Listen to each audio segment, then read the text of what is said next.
मेरे साथ एक बड़ी खूबसूरत नर्मो नाजिक हसीनो जमील सी एक लड़की बैठी है। इनके ऊपर एक FIR दर्ज है और इस FIR में इनके ऊपर 9 दफात लगाई गई हैं। शक्ल से पता चल जाता है कौन जराइम पेशा है, कौन जराइम पेशा नहीं है। बिलाल शबीर उसका नाम है, असिस्टेंट कमिश्नर झटपट है। अब इतनी सारी खवातीन की वीडियोस बना के उसने रखी हुई थी अपने फ़ोन में, मैंने हैक कर ली। हमारे कुछ सियासतदान हैं, उनकी वीडियोस आई हैं सामने। असल में मसला कुछ और था। असिस्टेंट कमिश्नर के साथ राब्ता कैसे हुआ? उन्होंने एक नया प्रोपेगेंडा बना के और हमारे ऊपर सारी कहानी डाल दी। वो ऑडियो आप तक कैसे पहुंची? I just can't disclose the source. इदारे का ये काम बनता था कि पूछते बिलाल साहब आप बना क्यों रहे थे वीडियोस? आपके ऊपर 9 दफात लगाई गई हैं। ये किस किस चीज़ की दफात है? डाटा हैक किया है तो फिर उसमें मेरा मकसद क्या था? हम सुलह करना नहीं चाहते, हम हक सच की आवाज़ उठा रहे।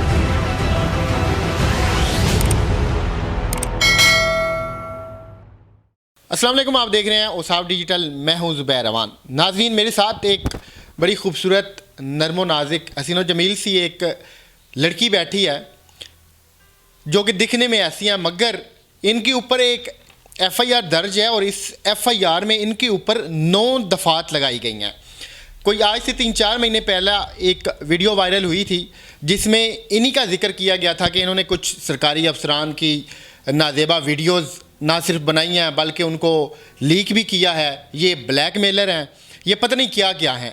तो आज हमने इनसे टाइम लिया है, इस सारे मामला की हकीकत क्या है, क्या ये वाकई ही ब्लैकमेलर हैं, क्या वाकई ही इन्होंने इतने घनौने जराइम किए हैं। तो आइए इनसे बात करते हैं। इनका नाम जी हिना है। दिखने में आप नहीं लगती कि आप कोई जराइम पेशा खातून हैं, आप ऐसे घिनौने जराइम कर सकती हैं।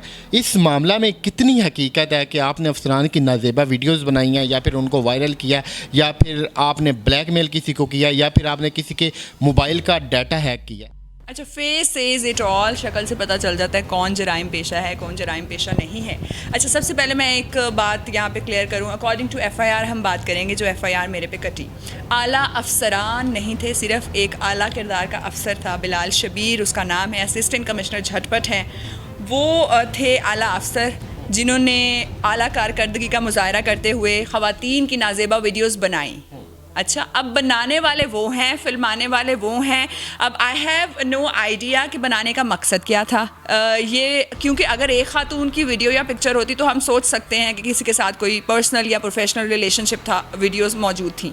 लेकिन अब इतनी सारी खवातीन की वीडियोस, अच्छा अब इतनी सारी खवातीन की वीडियोस बना के उसने रखी हुई थी अपने फ़ोन में, और मैं हैकर थी, मैंने हैक की हैं। मतलब बनाने वाला वो है, चोर मैं हूँ अकॉर्डिंग टू द FIR। ठीक है। और अब उससे किसी ने नहीं पूछा भाई आप बना क्यों रहे थे वीडियोस आपने, और आप एक ऐसी सीट पर मौजूद हैं, पब्लिक सर्वेंट हैं, जिसका काम ही ये है कि आपने सोसाइटी में लॉ एंड ऑर्डर को फोर्स करना है, आपने देखना है कौन क्या कर रहा है और आप खुद क्या क्या कर रहे हैं। ठीक है। तो बिलाल शबीर ने उसकी वीडियोस बनाई और मैंने हैक कर ली और हैक करके दुनिया में सारे फैला दी। और आज तक मुझे नहीं मालूम, एज़ पर माई नॉलेज, ऐसी कोई लीक वीडियो जो है वो सामने नहीं आई। तो अब हमारे कुछ सियासतदान हैं, उनकी वीडियोस आई हैं सामने नाजेबा, लेकिन इस बंदे की नहीं आई जिसके मुतालिक ये सारा कुछ कहा जा रहा है। बिल्कुल, अब सियासतदानों की आई हैं लेकिन उनका मेरे केस से कोई ताल्लुक वास्ता नहीं है। वो उस टाइम पे एक वीडियो बड़ी वायरल भी हुई एक सियासतदान की, उसको भी मेरे से जोड़ दिया गया। लेकिन ये प्रोपेगेंडा था कि किस तरीके से किधर से हर चीज़ इसके ऊपर डालो और इसको चुप करके बिठा दो। असल में मसला कुछ और था। मसला था एक ऑडियो का, वीडियो का कोई मसला था ही नहीं। और ऑडियो जो है वो एक ऐसे इदारे की जिसको हम डिस्क्लोज़ नहीं कर सकते। एक सरकारी अफसर एक खातून के नंबर लगवा रहा था। मैं यही चाहती हूँ, मेरी like prime minister of Pakistan से यही अपील है कि कोई एक ऐसी कमेटी बनाई जाए जो कि वो ऑडियो हमसे ले और उसकी गैर जानिबदार तहकीक करे और जो कल्परेट्स हैं उनको कैफरे किरदार तक पहुँचाया जाए। आपने मुझे बताया कि आप न्यूज़ एंकर हैं। न्यूज़ एंकर सिर्फ स्टूडियो के अंदर रहता है, वो फील्ड में बहुत कम जाता है और बहुत उसके चांसेस कम होते हैं। उसने अंदर ही बैठ के खबरें पढ़नी होती हैं, सुनानी होती हैं। तो आपका एक असिस्टेंट कमिश्नर के साथ रब्ता कैसे हुआ या फिर वो ऑडियो आप तक कैसे पहुंची जिसके बाद ये सारा इतना बड़ा इशू बना और ये सारा कुछ हुआ?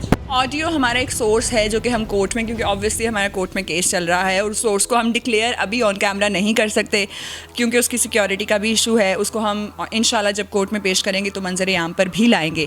तो उनका ये असिस्टेंट कमिश्नर का मौक़िफ़ लेने की कोशिश की हम लोगों ने और उन्होंने एक नया प्रोपेगेंडा बना के और हमारे ऊपर सारी कहानी डाल दी। अच्छा, यहाँ पे एक और चीज़ मैं वाज़ेह करती चलूँ, आयशा अली ख़ान का नाम यहाँ पे आया है। आयशा अली ख़ान ने बिलाल शबीर के ख़िलाफ़ एप्लीकेशन दी थी कि बिलाल शबीर साहब जो हैं ये मेरी नाज़ेबा वीडियोस बनाकर मुझे ब्लैकमेल कर रहे हैं, मुझे थ्रेट कर रहे हैं, मेरा करियर ख़राब करने की कोशिश कर रहे हैं। इस तरीके से उन्होंने बात की थी।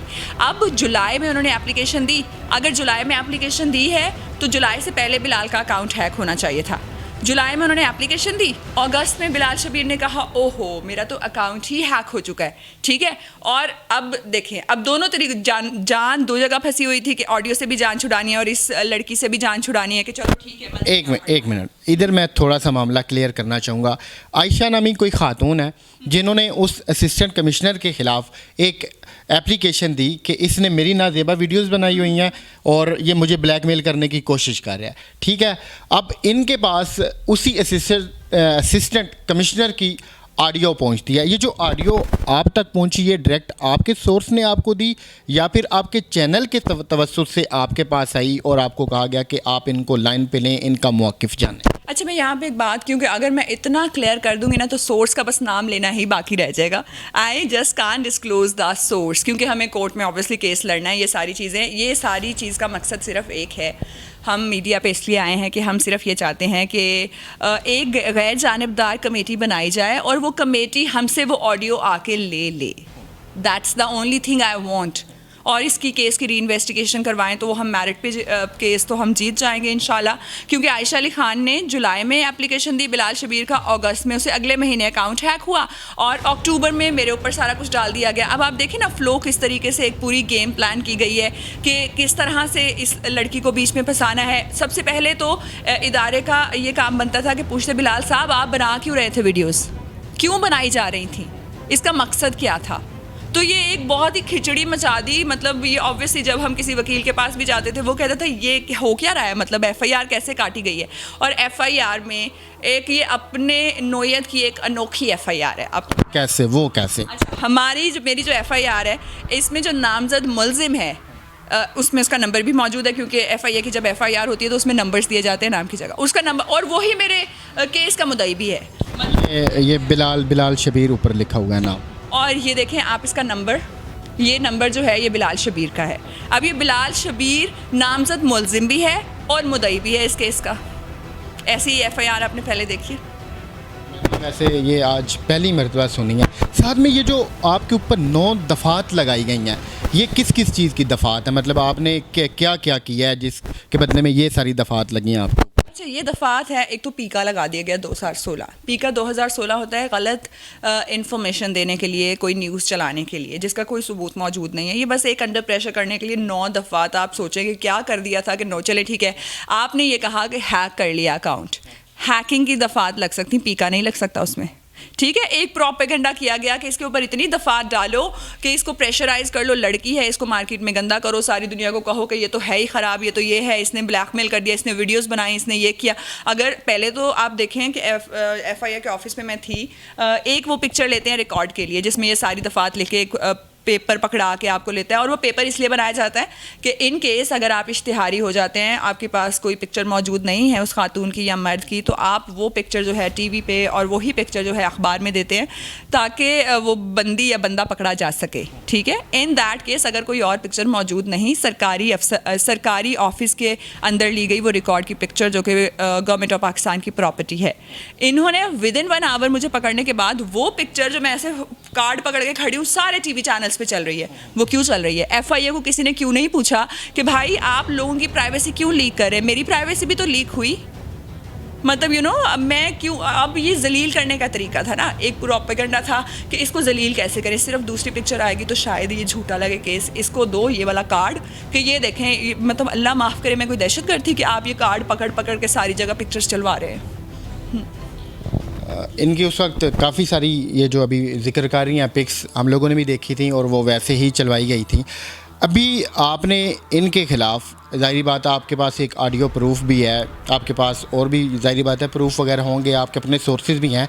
तो ये जो एसी साहब हैं जिन्होंने ये सारा कुछ किया है या फिर करवाया है, इनके ख़िलाफ़ आपने कोई एप्लीकेशन दी है, आपने ऊपर इनके जो अफसरान हैं आपको इस सारे मामला के हवाले से उनको आगाह किया है, नहीं किया? अच्छा, मैंने वज़ीर-ए-आज़म पोर्टल पे दी, फिर चीफ सेक्रेटरी के पोर्टल पे जो एक ऑनलाइन इनका तरीका होता है, इवन FIA में एंटी करप्शन को भी दी है, लेकिन अभी उसके ऊपर कोई अमल दरामद नहीं हुआ, क्योंकि मुझे लगता है जब तक खुल के गंद बाहर नहीं आता ना तो उसके ऊपर कोई एक्शन लेना पसंद ही नहीं करता। तो जब अब हम आए मीडिया पे, अब देखते हैं कि कोई अगर रिस्पॉन्सिबल इदारा जो है हमसे आके बात करे, हमसे ऑडियो ले और मेरिट के ऊपर, मतलब मैं ये कोई पब्लिसिटी स्टंट नहीं है कि मेरे पास ऑडियो पड़ी हुई है और मैं ऑडियो के बेस के ऊपर अपने आप को कोई कवर अप करना चाह रही हूँ। मैं ऑन कैमरा होशो हवास में ये कह रही हूँ कि एक ज़िम्मेदार टीम बनाई जाए जो आके हमसे ऑडियो ले, उसका फोरेंसिक करे और जो कल्परेट्स हैं, मतलब उसमें सब कुछ वाजे है, उनको कैफरे किरदार तक पहुँचाया जाए। इनका सिर्फ इतना सा मकसद है, अभी भी ये जो हम इनका इंटरव्यू कर रहे हैं या फिर जो ये सारी वीडियो बना रहे हैं, इसका सिर्फ इतना सा मकसद है कि जो प्रूफ है सिर्फ वो आला अफसरान तक पहुँचे या फिर उन लोगों तक पहुँचे जिन्होंने इस सारे मामला की इंक्वायरी करनी है। ये सिर्फ इतना चाहती हैं कि जो गुनहगार है उसको सज़ा मिलनी चाहिए, बेगुनाह को सज़ा। अब इनके साथ तो जो कुछ हुआ है, अब तकरीबन इन्हें कोई 4-5 महीने हो गए हैं रुलते हुए, सारे मामलात से निपटते हुए। एक और सवाल मेरे माइंड में अभी अभी आया है कि आप तो मतलब लड़की हैं, ज़ाहिरी बात है, फिर आपके घर वालों ने तो वो बड़ा इस बात का एक्शन लिया होगा या वो कि छोड़ दें, आप क्यों ऐसे सारे काम कर रही हैं या ये या वो, मतलब बड़ा मुश्किल होता है एक लड़की के लिए इन मामलात को फेस करना। अच्छा, आई एम लाइक, मैं ब्लेस्ड हूँ, आई मस्ट से दैट, शुक्र अल्हम्दुलिल्लाह मेरी फैमिली बहुत अच्छी है। उन्होंने मुझे एक दिन नहीं कहा कि तुमने अपने हक़ के लिए नहीं बोलना, और मेरे ख्याल में मेरी फैमिली अगर साथ ना देती तो मैं चुप करके कहीं रोज़ रोती रात को कि शिट मेरे साथ क्या हो गया, और रोती रहती। अच्छा, अब जब मतलब हमारा केस क्योंकि चल रहा है कोर्ट में, तो प्रेशराइज़ किया गया कि आप एफिडेविट साइन करके दें, हम केस ख़त्म करवा देते हैं, हम ये कर देते हैं, हम वो, जिस तरीके से हथकंडे पहले अटकाए गए थे। तो मेरी फैमिली ने भी कभी देवर नेवर एग्रीड कि हमने सुलह करनी है, और हम सुलह की तरफ जा ही नहीं रहे क्योंकि हम सुलह करना नहीं चाहते। हम हक सच की आवाज़ उठा रहे हैं, हम क्यों सुलह करें? अगर झूठे हो ना हम 1% भी, हम सोचे शिट हम सुलह कर लेते हैं। तो मेरी फैमिली ने भरपूर साथ दिया। उन्होंने एक दिन, और इल्ज़ाम इतना बड़ा लगा दिया, छोटा मोटा कोई इल्ज़ाम होना तो सोच सकते हैं घर वाले के ठीक है कोई गलती ना हो गई हो, किसको मतलब मिसअंडरस्टैंडिंग ना हो गई हो। अब इन्होंने इतना कुछ कर दिया कि मेरी फैमिली ने दे नेवर बिलीव दैट। मतलब अगर इनके ऊपर ये इल्ज़ाम लगाया गया कि इन्होंने डाटा हैक किया, फिर ज़ाहिरी बात है इन्होंने अगर हैक किया है तो वो डाटा ये फिला देती। अगर इन्होंने वो वीडियोज़ हैक की हैं तो वो वीडियो अभी तक सामने नहीं आई हैं, कहीं पे भी हम लोगों ने भी नहीं देखी, तो वो आनी चाहिए थी सामने। एक और बात मैं यहाँ पे ऐड करती चलूँ कि ये कहा गया कि वीडियो जो है मंजर आम पर नहीं आई, डाटा हैक किया। अब डाटा हैक किया है तो फिर उसमें मेरा मकसद क्या था? मतलब कहीं FIR में आपने पढ़ी है, कहीं जिक्र नहीं है कि कोई कैश मांगा है या कोई कैश ट्रांसफ़र हुआ है या कोई दीगर मकासद के मेरा फ़लाँ काम करो। ब्लैक मेलिंग की दफ़ा लगती तब है जब मैं आपसे डील करूँ कि तुम्हारी फ़लानी चीज़ मेरे पास है और तुम ये करोगे तो मैं कुछ नहीं करूँगी। मतलब there is nothing at all. इनके पास तो प्रूफ है, अगर उन साहब के पास ऐसा कोई प्रूफ है तो वो सामने लेकर आए, वो उसको मंजर आम पे ऐसे लेकर आए। तो अभी सिर्फ इनका इतना सा मुतालबा है कि ये जो इनके प्रूफ हैं वो असली हाथों में देना चाहती हैं और ये गुनहगार को सज़ा दिलवाना चाहती हैं। लड़की होकर इतने टाइम से ये इस चीज़ को फेस कर रही हैं, तो हमारी दुआएं इनके साथ हैं। इंशाल्लाह जो गुनहगार है उसको ज़रूर सज़ा मिलेगी और इनको इंसाफ ज़रूर मिलेगा। तो मिलते हैं किसी और वीडियो में, तब तक अपने घर वालों का ख़ुद ख्याल रखिएगा और इनको दुआओं में ज़रूर याद रखिएगा कि ये जो अब जिस मकसद के लिए बाहर निकली हैं इंसाफ लेने के लिए, वो उनको ज़रूर मिले। अल्लाह हाफ़िज़।